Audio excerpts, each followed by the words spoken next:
Hikmah ibadah puasa di bulan suci Ramadan adalah menahan diri atau al-imsak dari perbuatan dosa dan hina, agar kita menjadi pribadi-pribadi yang beriman dan mulia. Marilah kita menjadikan Ramadan sebagai madrasah untuk melahirkan generasi bangsa Indonesia yang semakin mengutamakan kepentingan bangsa dan negara di atas kepentingan diri dan golongannya. Ramadan sebagai spirit dan inspirasi bagi praktek bernegara yang religius, tangguh, berintegritas dan profesional, mengedepankan kerukunan dan harmoni di atas nafsu, pertentangan dan permusuhan, meneladankan gaya hidup yang sederhana atau zuhud seperti yang dicontohkan dalam ibadah puasa Ramadan, menjauhi perilaku pamer, kekayaan dan hedon, menjauhi gaya hidup berlebihan dan yang tidak halal, serta mampu untuk melahirkan jiwa kedermawanan dan suka menolong orang lain, khususnya orang-orang yang lemah atau du'afa, sebagaimana tujuan ibadah puasa, yaitu beribadah dan mendekatkan diri kepada Allah Subhanahu wa ta'ala, dan mengandung hikmah yang sangat besar untuk membentuk pribadi kita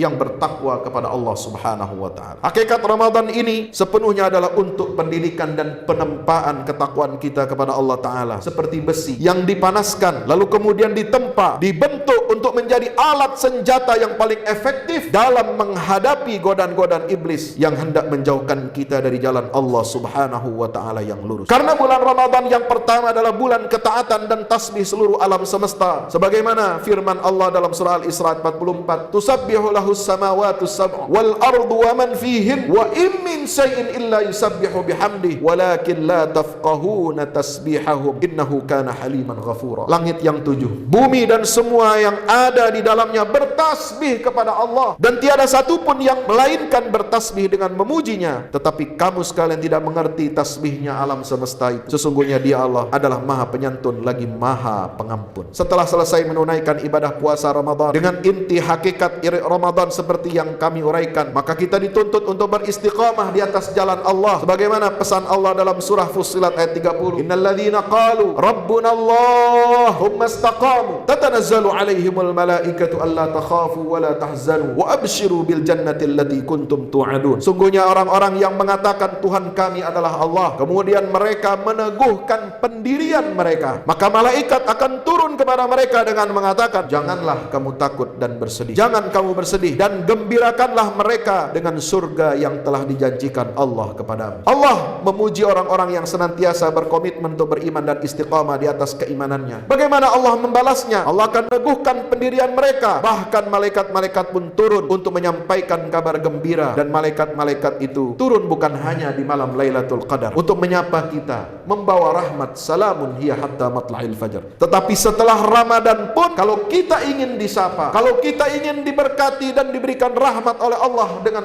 turunnya malaikat-malaikat itu, maka setelah Ramadan kita harus beristiqamah untuk menjalankan semua perintah-perintah Allah dan menjauhi larangan-larangan Allah. Mereka para malaikat itu memberikan kabar gembira kepada orang-orang yang istiqamah setelah bulan Ramadan. Wahai hamba-hamba Allah yang beriman, wahai hamba-hamba Allah yang istiqamah dalam beribadah, dalam bersyariah, dalam berakhlak dan bermuamalah sesuai Islam. Allah takhafu, janganlah kamu semua takut, wala tahzanu, jangan kalian bersedih. Sebab apa? Semuanya sudah dijamin oleh Allah, kebaikan dunia dan kebaikan akhirat. Hal itu akan diberikan oleh Allah kepada hamba-hambanya yang istiqamah di atas jalannya. Sebuah kabar gembira bahwa mereka akan mendapatkan surga sebagaimana yang dijanjikan oleh Allah